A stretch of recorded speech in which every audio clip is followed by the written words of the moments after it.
वक्रतुण्ड महाकाय सूर्यकोटि समप्रभ निर्विघ्नं कुरु मे देव सर्वकार्येषु सर्वदा।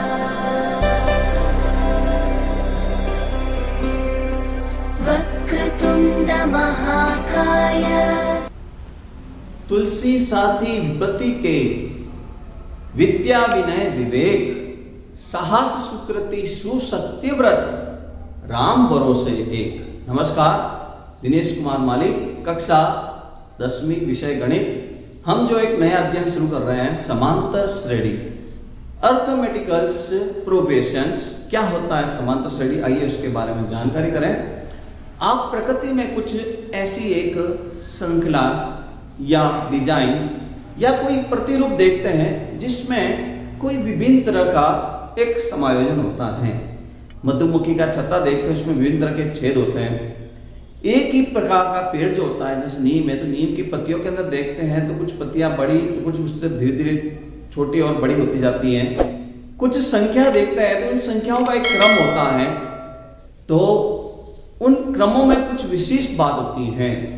आप दुकान या घर, उसकी सीढ़ियों पर चढ़ते रहते हैं तो एक निश्चित पाइपों से आगे बढ़ते हुए सीढ़ियां बनती हैं, ठीक है ना। तो इसी तरह की जो कुछ श्रृंखला है, कुछ क्रम है, उन्हीं को हम बारे में समझेंगे। तो देखिए, यहां पर कुछ संख्याओं का एक क्रम बनाया हुआ है, इनके बारे में हम जानकारी लेते हैं।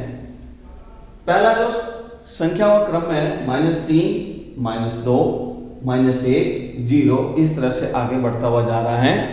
तो आप देख रहे हैं, तो इस पहले वाले जो अंकगणितीय क्रम है, इसमें प्रत्येक के अंदर आप देख रहे हैं तो +1 बढ़ता हुआ जा रहा है, +1 अधिक हो रहा है। इस दूसरे वाले क्रम में आप देखेंगे 3, 3, 3, 3, कंटिन्यू 3, 3, 3 चल रहा है, तो इसमें 0 अधिक बोल सकते हैं या 0 कम हो रहा है।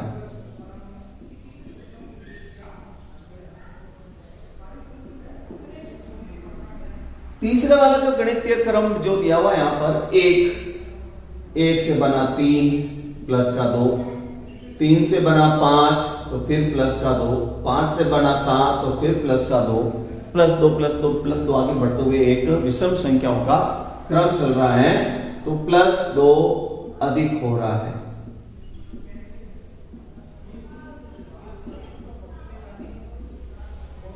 यहां एक चौथा अनुक्रम गणितीय का दिया हुआ है, +2 है, फिर यहां 7 से 2 हो गया, तो यहां पर 7 में से 2 कम करेंगे, -5 कम हो रहा है। फिर वापस देखा तो +7 हो गया, फिर देखा तो +6 हो गया। तो इस तरह के अंदर हम एक निश्चित कोई यहां बात लिख नहीं सकते कि कोई एक बराबर अंतर में नहीं कम ज्यादा हो रहा है। तो इस तरह के जो हमने अभी यहां पर कुछ एक गणितीय क्रम पढ़ा है, तो गणितीय क्रम के अंदर एक ऐसा क्रम नियमानुसार बने जिसके अंदर एक निश्चित संख्याओं के आधार पर वो आगे बढ़े।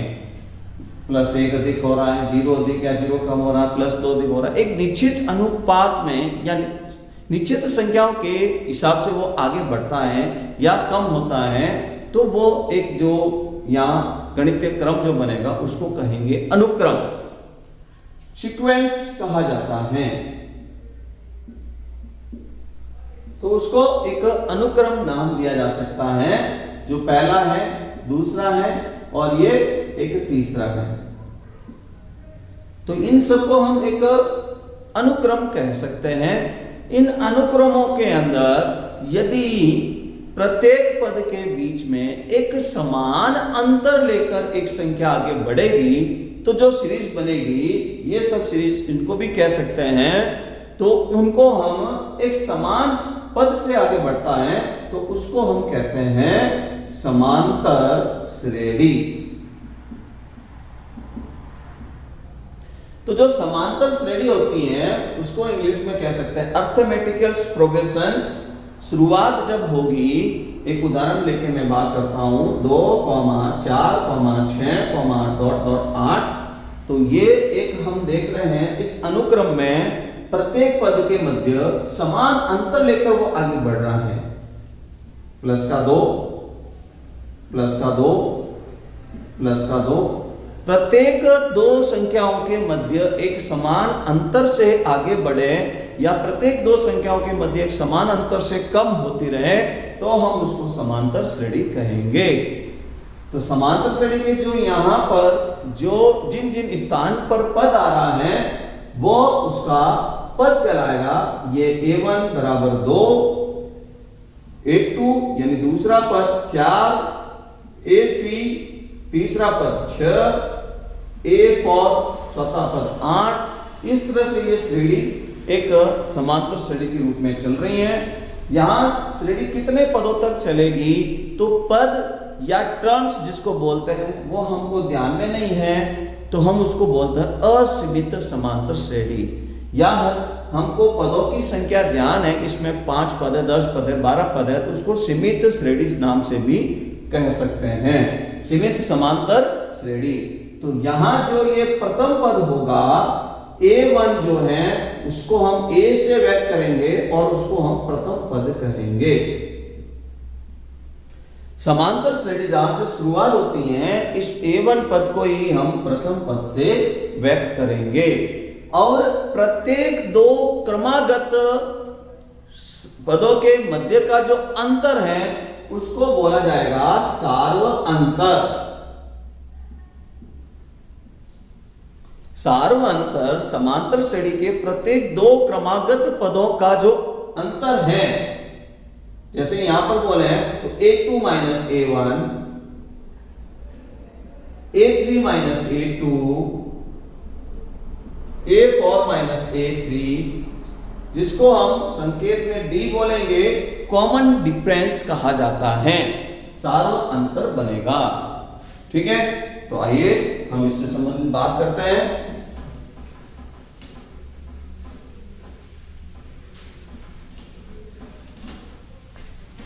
तो हमारा पहला प्रश्न है, क्या अनुक्रम समांतर श्रेणी में है?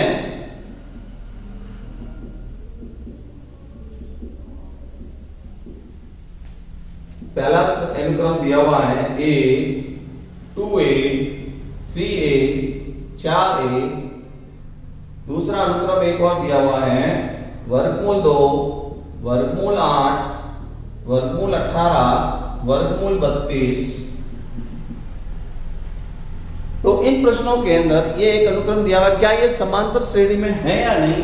तो हमको समांतर श्रेणी पता करने के लिए प्रत्येक दो क्रमागत पदों के मध्य अंतर पता करना होगा जो कि एक समान अंतर से बढ़ रहा है या घट रहा है, तो वह समांतर श्रेणी कहलाएगा। पहला जो प्रश्न है a, आगे कुछ नहीं, 1 मान सकते हैं, 2a, 3a, 4a। तो हम देखेंगे कि d1 यानी सार्व अंतर, पहला हम दो क्रमागत इसके अंदर a2 माइनस a1 बोल देते हैं, 2a माइनस a बराबर a। आप d2 ज्ञात करेंगे तो a2 minus a3 minus a2, तो तीसरे पद में से इसको घटाएंगे, 3a माइनस का 2a, फिर a आ गया। d3 ज्ञात कीजिए तो a4 माइनस a3, 4a में से 3a कम करेंगे a। d1, d2, d3 सबके सब समान आ रहे हैं। इस प्रकार से हम कह सकते हैं जो भी प्रत्येक क्रमागत जो दो पद हैं उनके मध्य का अंतर समान है, अतः ये दिया गया पद, दी गए अनुक्रम, दिया गया अनुक्रम समांतर श्रेणी में है। संक्षेप में इसको a.p अर्थमेटिक प्रोग्रेशंस कह सकते हैं। ये इसका संक्षिप्त नाम है a डॉट b। आइए एक और प्रश्न उसकी बात करेंगे हम।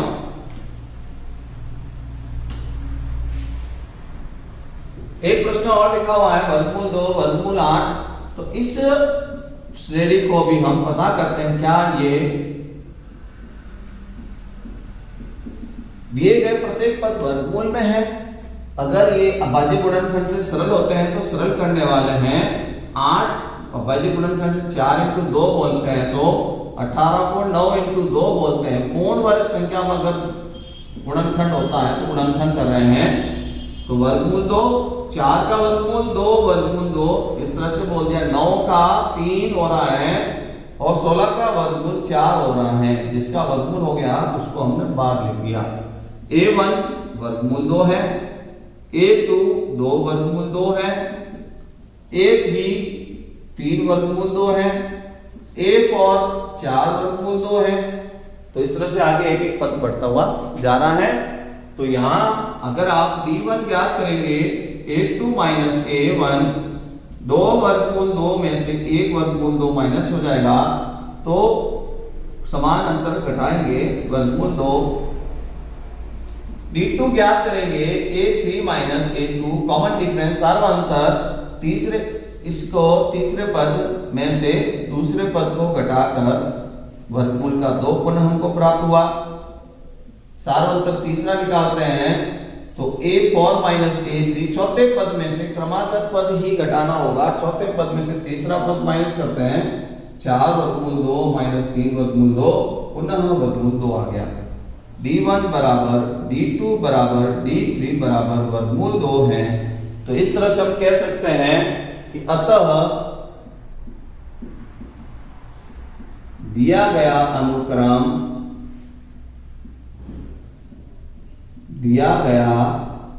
अनुक्रम समांतर श्रेणी में है, जिसको हम शॉर्ट में AP कह सकते हैं।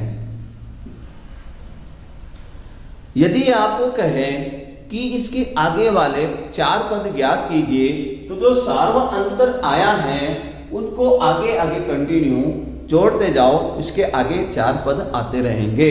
तो अभी जैसे इस प्रश्न में AP में अगले 4 पद, तो 4 पद दिए हुआ था, चौथा 5वां पद ज्ञात करना है। तो ये कितना है वर्गमूल 32 है प्लस का वर्गमूल 2। तो वर्गमूल 32 का मतलब क्या, हमने इसको गुणनखंड में ऐसे तोड़ा था 4 वर्गमूल 2 प्लस का वर्गमूल 2 हो जाएगा 5 वर्गमूल 2। अगर वर्गमूल में ले जाए 25 इंटू 2 और बन जाएगा वर्गमूल 50। ये इस श्रेणी में 5वें स्थान पर आएगा। आगे वाला पद और निकालना है, छठा पद। तो वर्गमूल 50 जो बना है उसके अंदर वर्गमूल 2 जोड़ दे। वर्गमूल 50 अर्थात 5 वर्गमूल 2। 5 वर्गमूल 2 में 1 वर्गमूल 2 और जोड़ेंगे 6 वर्गमूल 2 हो जाएगा। 36 को अंदर बोल देंगे तो 36 इंटू 2 72 हो जाएगा, वर्गमूल 72। ठीक है। इसी तरह से A7 ज्ञात करना है। तो ये जो वर्गमूल 72 आया है इसके अंदर आप वर्गमूल 2 जोड़ देंगे तो 6 वर्गमूल 2, 1 वर्गमूल 2 और जुड़ गया 7 वर्गमूल 2, वर्गमूल 98। 8वां पद ज्ञात करना है तो वर्गमूल 98 के अंदर और वर्गमूल 2 जोड़ देंगे तो वर्गमूल 98 को बोलेंगे हम उन पर ये 7 वर्गमूल 2। तो 7 वर्गमूल 2 में 1 वर्गमूल और 2 जुड़ जाएगा 8 वर्गमूल 2। 64 इंटू 2 वर्गमूल में 128 हो जाएगा। ठीक है। तो इस तरह से आप आगे आगे आगे अन्य एक और पद ज्ञात कर सकते हैं। सार्वअंतर समान है तो उसमें अगला एक पद और ज्ञात किया जा सकता है।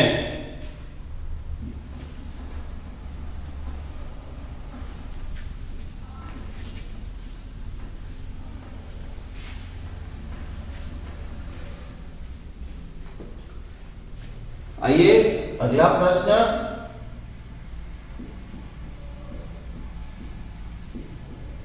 निम्नलिखित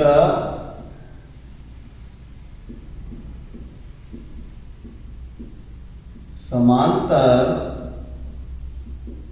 श्रेणी के प्रथम पद व सार्व अंतर ज्ञात कीजिए। आइए कुछ प्रश्न हमारे सामने लिखे हुए हैं। पहला प्रश्न 3, 1, -1, -3। दूसरा और है 0.6, 1.7, 2.8, 3.9। ये हमारे सामने दो प्रश्न दिए हुए हैं। समांतर श्रेणी में प्रथम पद और सार्वअंतर ज्ञात करना है। तो पहला प्रश्न 3, 1, -1, -3। सबसे पहले जो श्रेणी शुरुआत हो रही है, एक पी में A1 3 है, दूसरा पद 1 है, तीसरा पद -1 है और चौथा पद -3 है। इस तरह से ये श्रेणी आगे चल रही है। तो हमको कह रहा है कि प्रथम पद ज्ञात कीजिए। तो प्रथम पद जहां से समांतर श्रेणी शुरू होती है, जो पहला पद होता है उसी को प्रथम पद कहा जाता है। ये प्रथम पद 3 हो गया।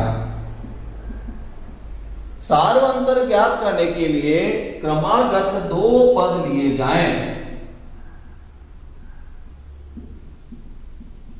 A2 - A1 क्रमागत 2 पद लेकर, या A3 - A2 या A4 - A3 क्रमागत 2 पद लेकर आप घटा दीजिए।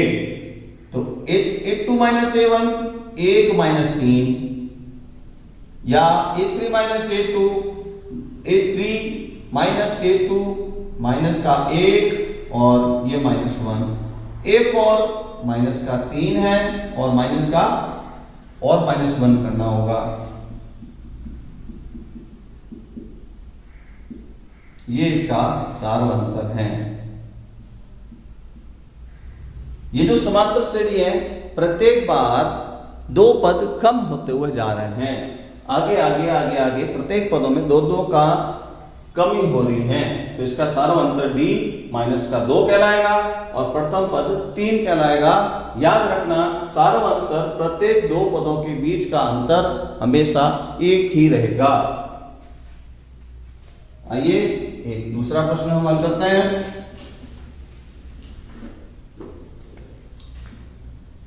जीरो 0.6 समांतर श्रेणी में पहला पद जो दिया हुआ है 1.7, 2.8, 3.9। प्रथम पद A1 जिसको बोलेंगे 0.6, दूसरा पद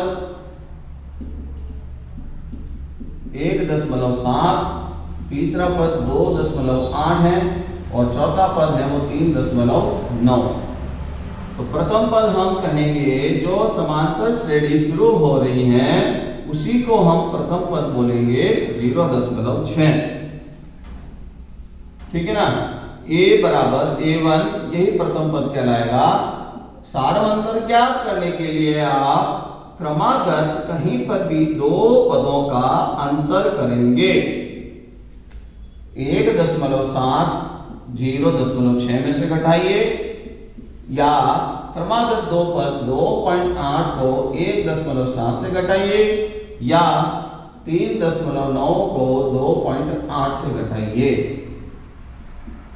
तो 1.1, 8 में से 7 कम करेंगे तो फिर 1.1 है, 1.1 है।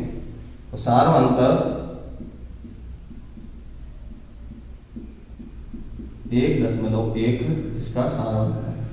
यहां जो दी गई श्रेणी है वो 1.1 पद से निरंतर आगे बढ़ते हुए जा रही है। तो समझ कर लिखिए और अभ्यास कीजिए।